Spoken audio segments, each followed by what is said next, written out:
Pandian store சீரியலில் today எபிசோடில் நம்ம பழனி இருந்துட்டு நம்ம சுகன்யாவுக்காக மாதுளம்பழத்தில் எடுத்துகிட்டு வந்து கொடுக்குறாங்க. சுகன்யாவுக்கு பக்கத்தில் அம்மாச்சி, அதுக்கடுத்து தான் வந்து பார்த்திங்கன்னா நம்ம வடிவு மாறி இவங்க எல்லாருமே உட்காந்துக்கிட்டு இருக்காங்க. ஆனால் பழனி இருந்துட்டு அவரோட ஃபோக்கஸ் ஃபுல்லாமே நம்ம சுகன்யா மேலே தான் இருக்கு. இல்லைங்க, நான் இப்போ தான் ஆரஞ்சு 2 பழம் சாப்பிட்டேன், போதுங்க, வயிறு ரொம்ப நிறைஞ்சிருச்சு அப்படின்ற மாதிரி சொல்லிடுறாங்க. வயிறு நிறைஞ்சா என்ன, என் பிள்ளைக்கு இன்னும் பத்தாதில்ல, அதனால் நீ இன்னும் நிறையா சாப்பிட்ணும் அப்படின்னு சொல்லிட்டு இன்னும் கொஞ்சம் சாப்பாடை வந்து கொடுத்துக்கிட்டே இருக்காங்க. அதுக்கடுத்து தான் டைம் 9 ஆயிடுச்சு, நீ போய் படுப்போ அப்படின்ற மாதிரி சொல்லிடுறாங்க. இல்லைங்க, எனக்கு தூக்கமே வரல, சரி வா தினமும் பாட்டை பாடி தூங்க வைக்கிற மாதிரி இந்த வாட்டி நான் பாட்டு பாடி தூங்க வைக்கிறேன் அப்படின்ற மாதிரியே சொல்லிடுறாங்க. என்னங்க நீங்கள் எல்லாரும் பார்த்துக்கிட்டு இருக்காங்கங்க, பார்த்தா பார்க்கட்டும், என்ன இப்போ என் பொண்டாட்டியை நான் தூங்க வைக்கிறேன்னு சொன்னேன், இதில் என்ன தப்பு இருக்குது அப்படின்னு சொல்லிட்டு நம்ம பழனி வந்து சொல்லிடுறாரு. என்னடா உன் ஆத்தாக்காரி இங்கே உட்காந்துக்கிட்டு இருக்கேன், சரி உங்கள் ஆத்தாக்காரிக்காக ஒரு பாட்டை தான் பாட அப்படின்ற மாதிரியே சொல்லிடுறாங்க. பழனியும் ரொம்பவே சூப்பராக பாட்டெல்லாம் பாடிட்டுருக்காங்க.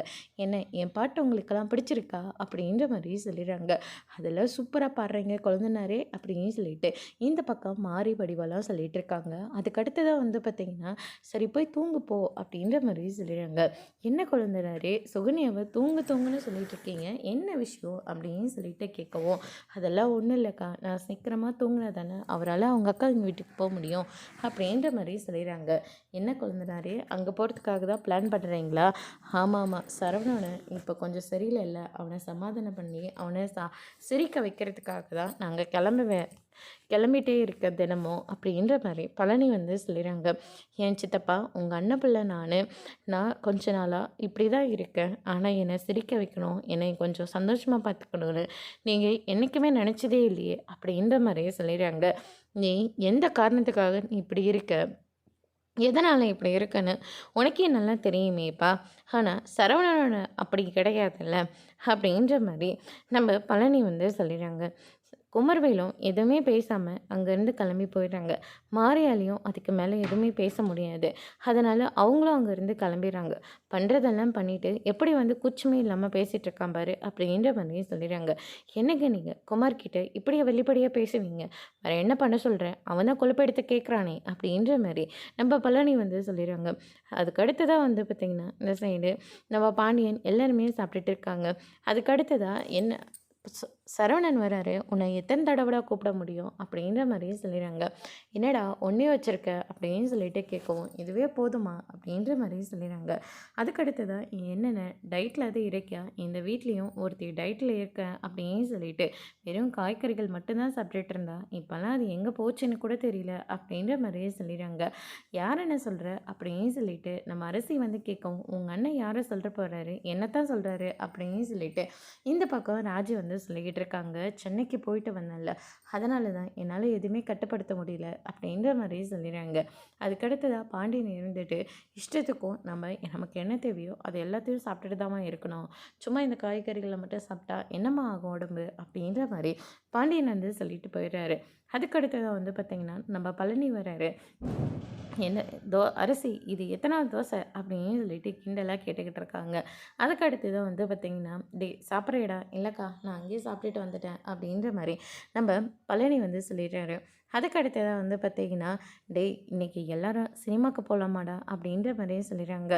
இல்லைம்மாம்மா, எனக்கு மூடு சரியில்லை, அதனால் நான் வரல, படம் பார்க்க வர மூடே கிடையாது எனக்கு அப்படின்னு சொல்லிட்டு நம்ம சரவணன் வந்து சொல்லிடுறாங்க. அதுக்கடுத்து தான், ஆமாம் நீங்களாம் சினிமாவுக்கு நைட் ஷோக்கெல்லாம் போவீங்களா வா, அதெல்லாம் இவங்க எனக்கு தெரிஞ்ச கொஞ்சம் 5-6 டைம் ஆச்சு இவங்க போயிருக்காங்க அப்படின்ற மாதிரி நம்ம ராஜி வந்து சொல்லிடுறாங்க. எவிடன்ஸை பக்கத்துலேயே வச்சுருக்கோமே அப்படின்னு சொல்லிட்டு பழனி ஒரு பக்கம் சொல்லவும், அதுக்கடுத்து தான் வந்து பார்த்திங்கன்னா ஒரு தடவை நாங்கள் இப்படி தான் பிளான் போட்டு போனதுக்கு அப்புறமா பார்த்தா மாமா வந்து குடோனில் வந்து இப்போ பொருளெல்லாம் இறக்கி வச்சுட்ருக்கேன்டா, அப்புறமா வந்துடுறேன் அப்படின்னு சொல்லி தேட்டரோட எந்த தேட்டருன்னு சொல்லி கேட்டார். கடைசியில் இவங்கெல்லாம் போனது ஒரு தேட்டரு, மாமா மட்டும் தனியாக போயிட்டு ஒரு தேட்டரில் போயிட்டு படத்தை பார்த்துட்டு வந்துட்டார் அப்படின்ற மாதிரி வந்து சொல்லிடுறாங்க.